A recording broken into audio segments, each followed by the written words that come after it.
Septimus yawned as Professor Crowfoot finished the occlumency debating lesson.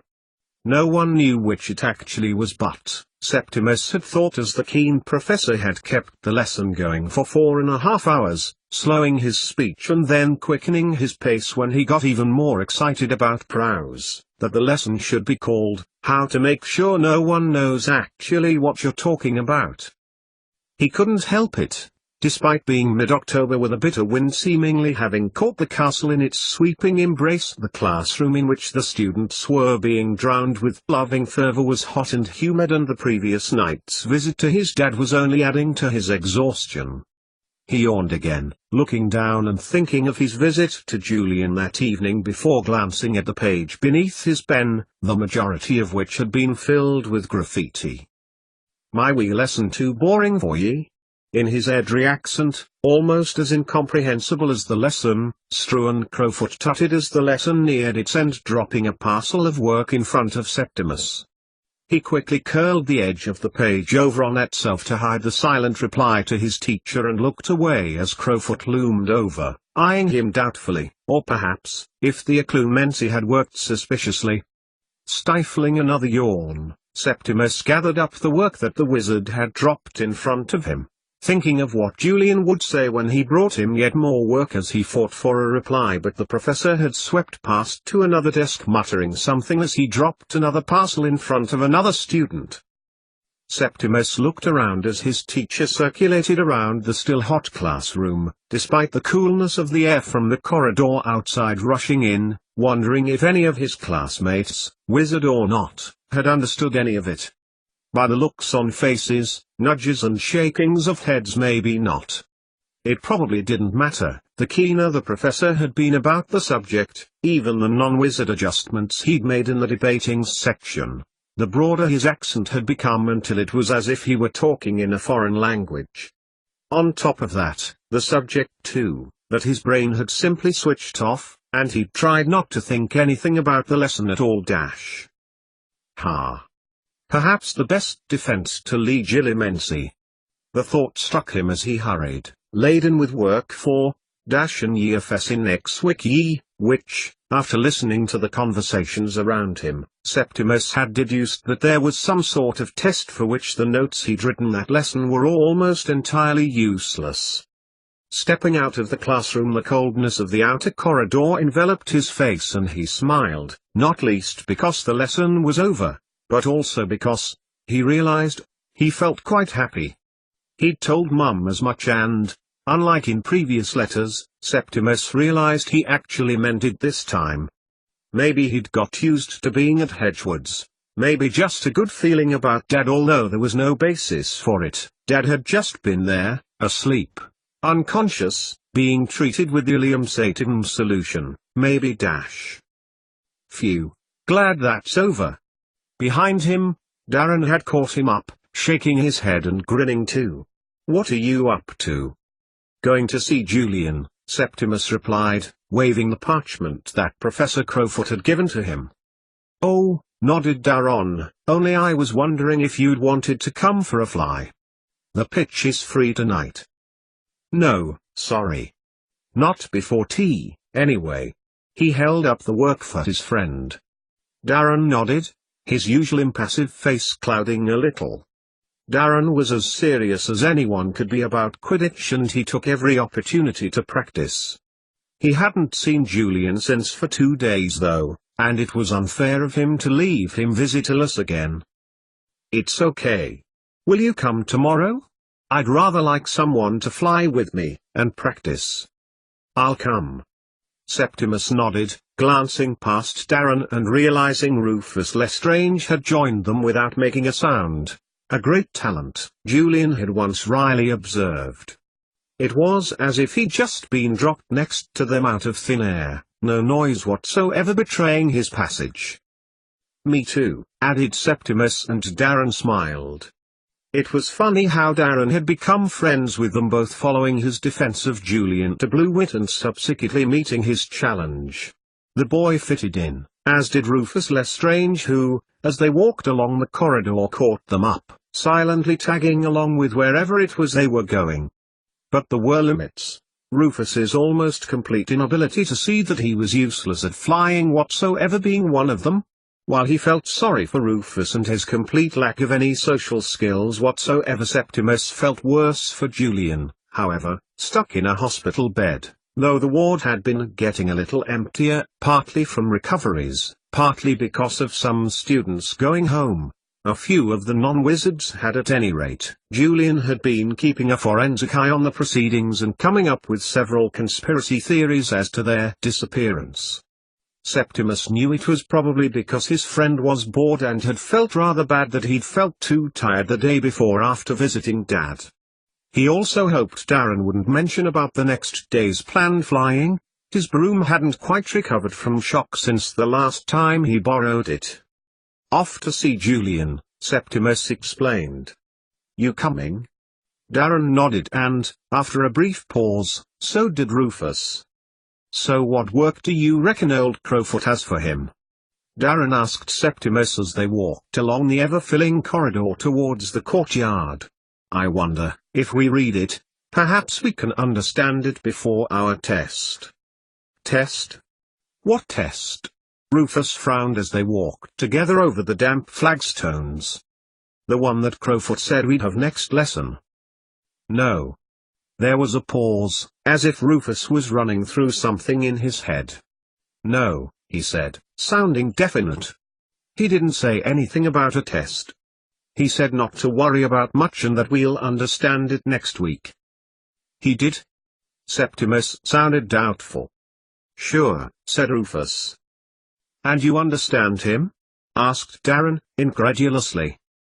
"He said, Anya fessin next week ye," said Rufus.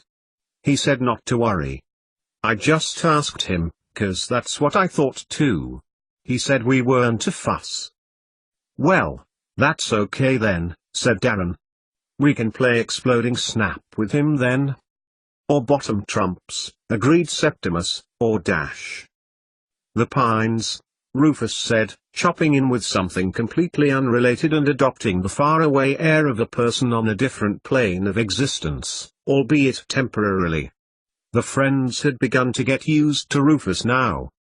Darren leaned back and looked at Septimus, grinning but shaking his head at the same time. "Well, you can let Julian listen," said Septimus with a grin. "Perhaps that'll stop him from throwing up." They made their way up to the second floor, the autumn sunlight slicing through the clouds.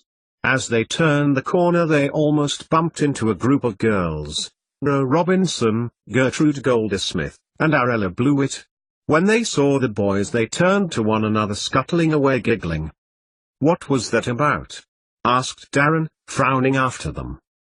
"No idea." Septimus looked after them too. "I wonder dash." "You wonder ... what?" He turned back, but before Darren could pursue his friend's thought process he banged into something.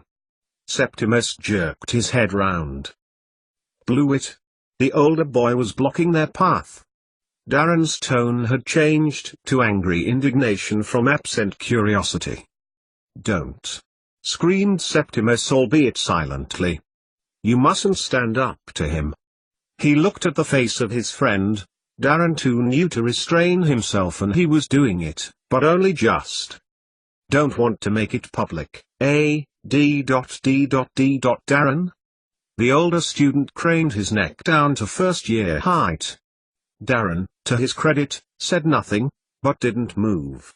He stared back steelily at Fraser Blewett while his two cronies lumbered round the corner too, smirking at the three first years. Blewett held up her hand. Septimus glanced at Darren. It had been a few weeks back, at Quidditch practice, that he'd too noticed that which Taunt sought to highlight. "Come to find more rebels?" "Excuse us, you're in our way." Septimus forced the assertiveness into his words as he placed a hand on Darren's shoulder. Just in time too, it had contained the explosion that might otherwise have happened. Blewett frowned slightly for a moment, before bursting into mocking laughter. "Come on, lads," he said, beckoning over his shoulder for the two trainee wizards most likely to get a job in wrestling. "We'll leave these little shrimp to their f.f. fun. Darren jerked his head in their wake, and Septimus put his hand back on his friend's shoulder. He'd never seen a blacker, more furious face. It took a few moments before Darren attempted to speak. His voice was wavery, as if it was taking all of his effort to keep his anger in. "Oh, and by the way," Sir Bluewit turned his head and called after them, "tell that friend of yours to stay away from Marella." The older boys strode off, laughing. If I ever see him again and if it's a dark night and he's on his own." Darren shook his head, his rage now ebbing a little. "Merlin help him." "Come on," said Septimus, wondering what Bluewit meant about rebels and his sister. "Forget him." Exploding snap. "Remember?" It wasn't long before Julian had been looking progressively worse, seemed to be weaker than he had been a few days before. Madame Pomfrey had even talked to him about the possibility of going home to improve. Julian said that he had told the magical nurse, as he had begun to call Poppy Pomfrey, that he had written to his mum and dad and they said the best place for him to be was in school. If the school hospital can't cure him, his mum had written, nothing would.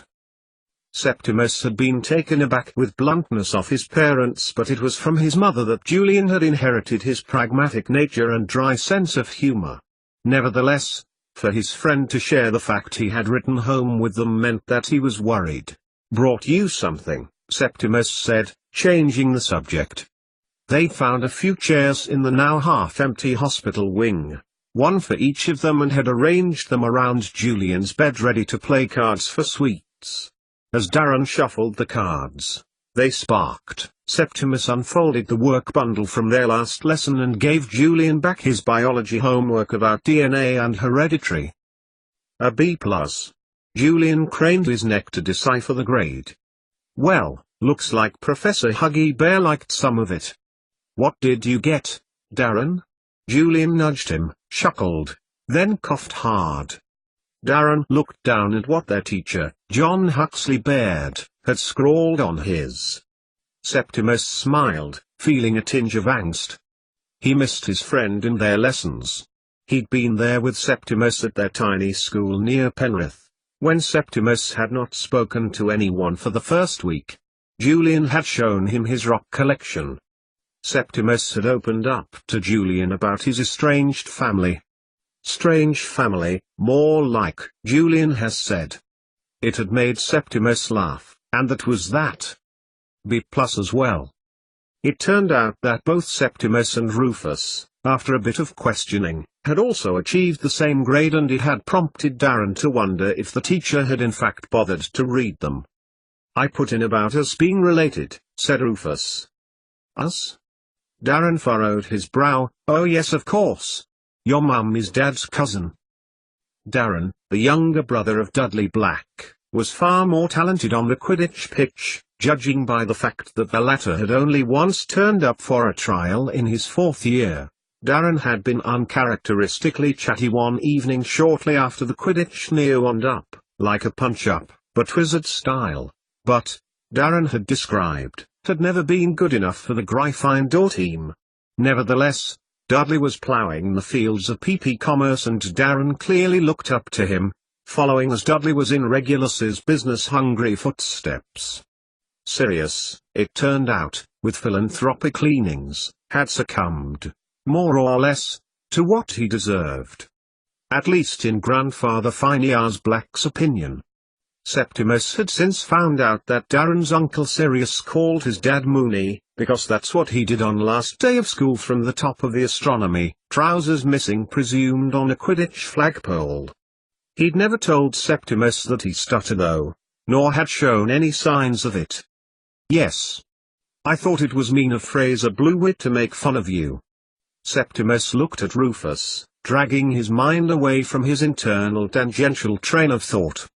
"You stammered like that when you were younger, and now, hardly at all."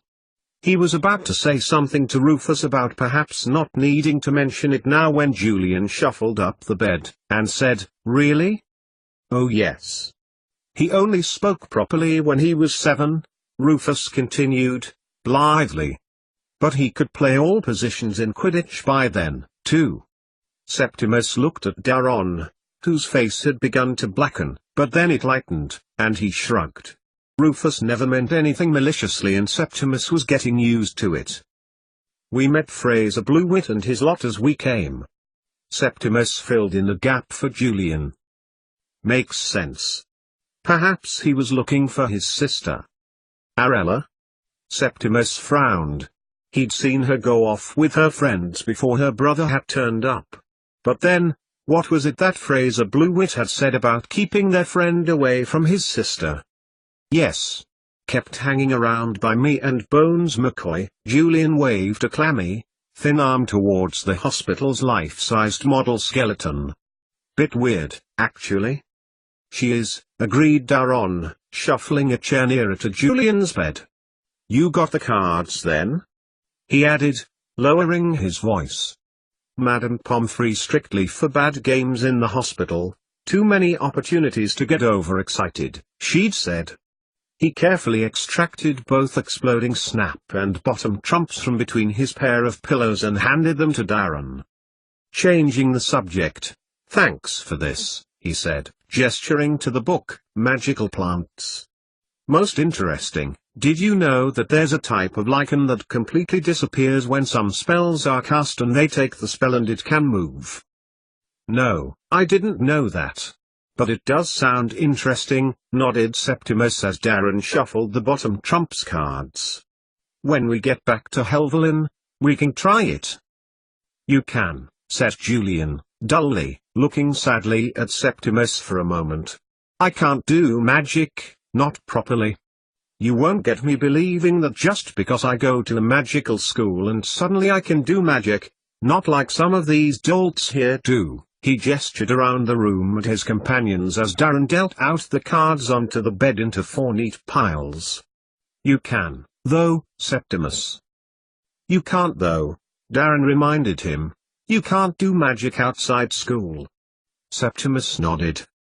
Of course, Septimus nodded, and glanced at Julian, before taking a few steps back. Julian had chosen that moment to be sick all down the side of his bed. Yuck, said Daron, turning away. Can't believe you've just done that, Rocky. Julian leaned back up and looked at Daron, his eyes narrowing slightly for a moment before closing them and sagging. He really did look ill, thought Septimus, even after Daron's jibe. First uttered on the Hogwarts Express, used now in fraternal affection. Julian flopped back and closed his eyes again and Septimus passed him the water glass on the table next to the bed. No one spoke for a few minutes. A house elf had appeared and caused the pile of vomit to disappear from the floor before whisking away the top blanket from Julian's bed, cards and all. Daron was about to protest but Madame Pomfrey had chosen that moment to oversee the cleanliness of their environs. After tutting at the mess, chiding the house elf, who had apparently been brought up from the kitchens to help in the ever-growing number of patients, offering what could have been construed as comforting words to Julian, she took away the bed cover before any of the boys could issue protest. You'll be all right, Mr. Scott. Madame Pomfrey shooed the hapless elf out of the way and finished the job while declaring her opinion. But Septimus didn't think so despite the nurse's authoritative commandment. I reckon they need to tell the teachers, breathed Julian, sagging back onto his pillow when Madame Pomfrey left, that's what we think about their parcels of work. Too right. Daron watched the back of Madame Pomfrey as she left with his trumps cards before delving into his pocket for the pack of exploding snap. It makes me sick every day and I'm not even in here. Septimus felt himself smile momentarily as a pang of sadness for his friend's situation passed over him. He was about to point out if he'd been a little more accurate projectly speaking, he might have got out of the Clumency homework altogether. He was just wondering what Julian's parents had to say when Rufus, who seemed to be attuned to music in another plane of reality, began nodding his head, although Septimus wondered whether anyone could be sure what he was agreeing to.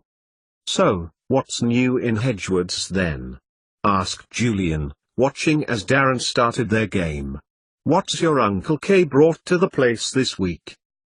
Not Uncle K, began Septimus, winning the first round, the little pile of cards on Julian's rucked-up bedding. The European Parliament has told the teachers they've got to do loads more work.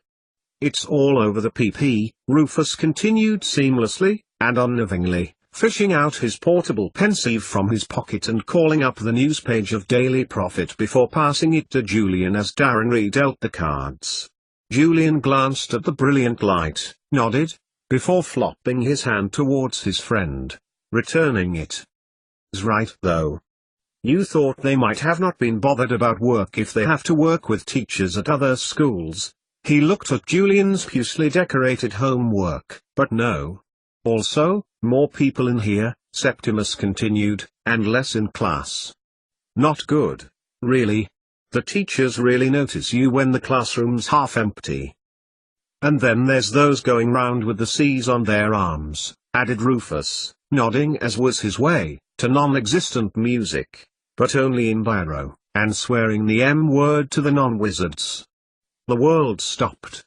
Septimus opened his mouth to protest, but Darren had got the first, nudging Rufus hard in the stomach. Rufus's face crumpled in incomprehension. "It doesn't matter." Julian shook his head and lowered his gaze to the exploding snap cards. "Come on," said Septimus, his tone deliberately upbeat, reaching for the cards and dealing them out quickly. "I want to win a few more before tea." He knew what Blue It had meant now, and where they had been before meeting him, Rufus and Darren in the corridor on the way here. "Are you going to stop me, Jules?"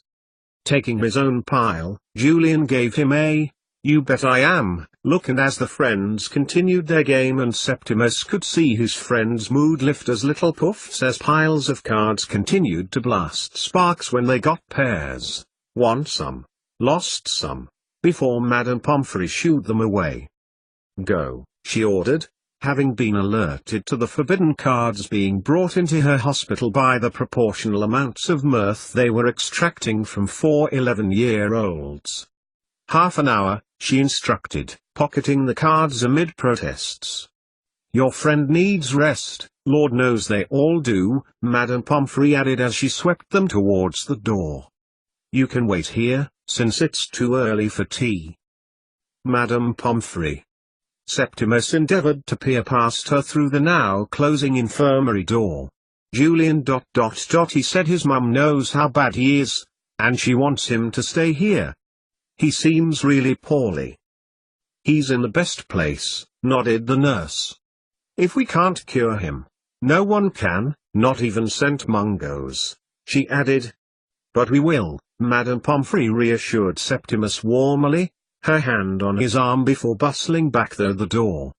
He sank next to Remus on a very old couch that to one side of the door tucked around the corner. The window next to Darren framed a darkening, red-streaked sky, one perfect for Quidditch practice. "Thanks for coming with me," Septimus said to Darren's left ear as Rufus pulled out his PP and began to tap on it before pocketing it again and staring down the corridor. "I think it meant a lot to Julian, especially with who visited him before us." Darren turned his head, his features blank. "Someone who said that he hoped our friend hadn't seen Arella." Darren raised his eyebrows sharply. And when Rufus, Septimus glanced left, no reaction. Mentioned the M-word. It took few seconds, and then Darren's expression of indignant outrage told Septimus that he'd figured it out too. There was a long pause as Darren sought an appropriate adjective. Sods. The utter sods. He glared at Septimus as if he were Blue Wit himself, before sinking back into the well-buttocked sofa cushions. "Glad you asked me, then," he added, his voice returning to normal. "Oh, I forgot." He reached into his blazer pocket, sliding out a copy of the latest Quidditch Monthly. "Got this for you. Mum sent it. Never forgets," he added, watching as his friend smiled at the thin volume, adverts for brooms vying for space with numerous portable pensive wands, Septimus noticed as the cover fell flat. "Great," smiled Septimus. He glanced through the window again as Darren took the magazine, turning to the page where the Firebolt Broom Company had a small article on a compact broom, an import from South Korea, the Flame Song. It was light and zippy, not really a Quidditch broom, however. Nothing in the League of the Lightning Shot, mused Darren, a little envy in his voice. You'll have to thank your mum, said Septimus, trying to picture Petunia Black's face. He'd met her once, of course, and he remembered pictures of Dudley lined up on the mantelpiece in the Blacks' living room, jostling for position with Regulus's industry awards. Course, said Darren. Your mum knows mine, that's why she wrote asking me to pass it on to you. Dudley's going out with your sister. My sister? Freya. Oh yes, of course. Septimus vaguely remembered, or at least thought he did. A lot of what Freya did was vague. That was, when she hadn't been getting in trouble with his parents. If you go practicing tomorrow, Daz, you can borrow my lightning shot, if you want. There was a pause. Seriously? Septimus nodded. Cool. That really will be so cool, Septimus. Darren grinned. Nothing like having my own, though. I'd rather that than a portable pensieve. He spoke up deliberately so Rufus could hear, though if he could he didn't show it. Septimus grinned too. He knew that Darren didn't mean Rufus, it was most of the rest of the school population who had managed to acquire one of these much sought-after latest things, chatting to one another via the pensieves as they sat next to one another, or projecting mirrors by which they could do their hair. Far better to race and enter a team than just sit about and chat, Septimus agreed. They certainly seem popular, what do you think, Ruf? Rufus's head, bobbing to a noiseless beat, turned and smiled. What's that? Quidditch broom or portable pensieve? Asked Darren. Which would you have, if you had to choose? Probably the pensieve, replied Rufus, if I had to choose. But music is much better played live, so neither.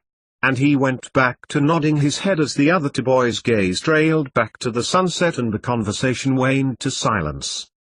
Too early for tea, murmured Darren, and he eyed the scene through the window. Too bad we lost our cards. He glanced across in the direction of the hospital and then, all of a sudden, his face broke out into a grin. Then his mouth opened as he laughed heartily. Shush. Septimus nudged Darren, and then he saw what Darren had seen. Forcing himself to contain his own laughter, Rufus was holding the very cards Madame Pomfrey had confiscated. We've got a wizard on our hands, sure enough. As they rearranged themselves on the settee so as to resume play, Rufus went on to explain that, far from being a well-trained pickpocket, he had managed to reprogram his PP to replicate small-scale objects, and what the nurse had taken was a copy that would fade to nothing in her well-stuffed pocket within the hour. When they got bored of Snap, the outcome of which was a draw all round and several charred holes to Darren's trousers, much to the boys' amusement, Septimus jerked his thumb towards the door of the hospital. Got to have been half an hour now, he said, getting up. Darren bounced up too, sweeping up the playing cards. Commande. All three boys crept back into the hospital and over to where Julian lay, asleep. Despite their caution, no one challenged them and they walked over to him. He's asleep, and I'm hungry, stated Rufus. He's not asleep, and you always think of your stomach, retorted Julian, opening his eyes. You okay? Asked Septimus. Nice flowers, commented Darren, smirking. They're not mine. Julian protested. They're Oif's. He gestured to the bed where a girl was sleeping. I asked that elf who works here to push them over. Never seen anything like it before. They change color, and scent. Love to know how? Julian laughed, punctuating his geniality with engine backfiring coughs. So, he coughed, taking the cup of water that Darren had offered him. What have you been talking about, like a bunch of girls? September's going to lend me his lightning shot, said Darren, proudly. "Dudley will be so jealous when I tell him, too." "And," interjected Rufus, leaning over to Julian and holding his portable pensieve, "music. Only don't spew upon my PP, Rocky." He smiled, looking between the three boys, and the effect was as though Rufus had just spoken his first few words of a foreign language and was awaiting a reaction to gauge the success of his attempt. Despite his words jarring oddly, Julian grinned anyway, his ashen face glowing a little in amusement. "Not much good now they've blocked everything," sighed Darren, reaching into his pocket for the playing cards. "Ozzy's been in a real bad mood now he can't get the Quidditch scores." Oscar Jones, captain of the Gryffindor team, had protested at the restriction of freedom of information by camping out on the steps outside Professor Snape's office. He'd managed 3 days before the headmaster had explained that if he failed to attend lessons he would forfeit his place in his newts, which would mean that he would, by default, sacrifice his captaincy. It had taken him less than 5 minutes to get back to the astronomy tower. But his bitterness towards the ban remained. "Not everything," said Rufus, handing the PP to Darren. Septimus caught a glimpse of the screen before watching his friend's face light up in wonder. "Live. Now. Finland versus Slovenia." Rufus leaned over and tapped the ball of the pensieve. At once the match was surrounding them. On the walls the stadium in Turku, the Quidditch goals over Oife sped, those of the opposition projected over the door of the ward. It was as if they were there, waiting as the crowds waited, for the national team to face the away team, who were hovering in the vaulted ceiling, their bright yellow robes streaming behind them in the blustery wind. He tapped it again, and the image shrunk again. Another tap and projection again. "How?" both Darren and Julian said together. Septimus said nothing. He was staring in the direction of the door that led to Madame Pomfrey's room. Shuffling behind it suggested movement, and if they were unlucky she'd catch them. "Mum's sports minister, so I get access to all sports, any sports," said Rufus. "The restrictions don't seem to have applied to my PP. Plus, I don't care what the professors say they've done. There's still getting messages through to other pensieves too. Stuff about," Rufus lowered his voice and spoke gravely, "the Daily Prophet. I get it all, but mostly the sports. Mum's just nuts," he added, shaking his head and tapping the PP sphere. "Come on," said Darren, as both Septimus and Julian tried to contain their laughter at Rufus's last comment. "Put it back on." "No," hissed Septimus quickly as Julian's coughing overcame him again. "Madame Pomfrey." He pointed towards the door. "Okay, come on," said Darren. "The owlery? Do you reckon the owls would mind?" "Take it," said Rufus, shrugging his shoulders and handing the PP to Darren. "I'm not worried about watching it tonight, I'd rather go back to the greenhouses. Just don't get caught. Mum'll go spare." "Okay," said Darren, his eyes merry with excitement as Rufus strode off without saying goodbye. He pocketed the pensieve as lovingly as Rufus had earlier and headed towards the door, then turned and said, "You don't mind? Septimus? Julian?" His eyes lingered on Julian for a moment before looking questioningly at Septimus. "I've got Occlumency homework to get through," said Septimus, sorely wishing he could go with Darren, but he wanted a reason to stop with Julian. "Tell me the highlights later, would you?" "Will do. And you can borrow the lightning shot tomorrow, if you like," Septimus added. "Really? Cool." Darren nodded his thanks before scampering away, grinning happily. "So, is Madame Pomfrey coming?" asked Julian, who just shuffled down a bit in high bed. "And have you got Occlumency to do?" "Yes, and yes," nodded Septimus, looking towards the door. The healer did indeed come in, checking on Oife, who still appeared to be asleep. Oife managed to change her bed linen into gold leaf. Julian sided with the effort. Who said alchemy was extinct? Oife Waters, A non-wizard from Swindon had, a few days before, been competing with Julian as to who could effect the most outrageous magic. Now, both seemed much weaker.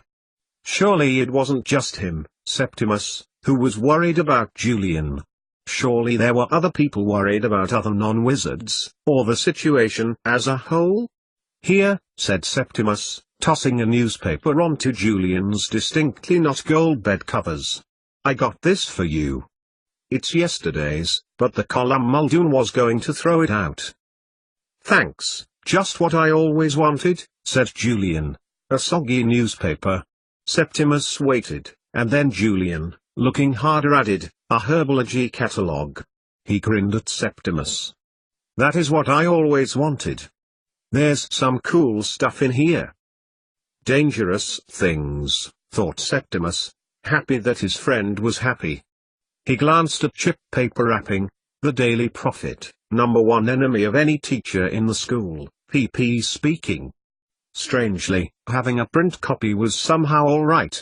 As Julian pored away at the catalogue, muttering aloud his wish list, Septimus looked at the headlines. Conjurists putting their side, conjurists accused of terrorizing non-wizards, developments in Strasbourg, music listings, the death of a witch in Switzerland, an article about ... Septimus smoothed out the crumpled page ... Wizards concerned at the illnesses of ... Hedgewood's non-wizards, and their unprecedented and unexplainable illnesses. Julian glanced up. "Look, some people have written to say they're concerned with you." "Me?" Julian craned over. "You and everyone who's ill like you. And I thought it was just me." The letters were brief and to the point, the gist of most wondering what Snape and Orclius Lupin were going to do about the situation. "I'll tell you," said Julian, closing his eyes momentarily, pushing both the herbology catalogue and the newspaper sheet away and lowering his voice, waiting for Poppy Pomfrey to bustle past. When she'd gone he opened his eyes and continued, "You're going to have an assembly pretty soon. Professor Snape talked to Madame Pomfrey about it last night when they thought I was asleep. I nearly was," he added, "and I thought I dreamed it at first, but then I opened my eyes and saw them both. He's going to talk about how dangerous the conjurists are, anyone actively promoting conjurism are to be expelled. He'll explain why it's important to talk to other wizard schools. And we'll go home, eventually." Julian stopped, and closed his eyes again, sighing like an old man whose body was running out of time. "They'd go home," Septimus repeated to himself a couple of times as he continued to sit by Julian, waiting to see whether he was going to open his eyes again, and felt his own frame heave, but with relief. "They're going home. I wonder if that's what he really thinks." Julian's lips were barely moving, but in the stillness of the evening Septimus could hear him. He leaned closer and whispered back. "What do you mean, Jules?" Perhaps he felt he needed people to know that students weren't getting well. "Perhaps he disagrees with your Uncle K?" Septimus didn't reply. Julian was, as usual, making a lot of sense. He knew that Snape wasn't as keen on the idea of accepting non-wizards, and now they were becoming ill. To say nothing and claim everything was and would be all right might damage the credibility of the Ministry's experiment. That was one explanation, he supposed. But all Septimus really wanted, deep down, no matter what, was his friend to be all right. If that meant him going back home, and even the headmaster of the school thinking it was for the best, then home Julian should be. He looked around the hospital room, at the moon shadows, feeling a chill as his poorly friend took his ease. A distant fluttering 10 minutes later, as Septimus began to pore over his millstone-like homework, made him look up and chuckle to himself as Doriel, hitherto Mervine, sought him out. Had that been a win for Finland or Slovenia? He wondered. Septimus read his work and, even on the fourth reading, made no sense to him, and he'd written it. He crumpled it up before taking a fresh sheet. Doriel waited patiently as she watched him write, this time not work, but unmistakably, even to a wild bird, a letter. Septimus's last letter had told the recipient all that Hedgewood's should have been, or how he would have liked it to be. Now it was time to tell his mum exactly what was going on.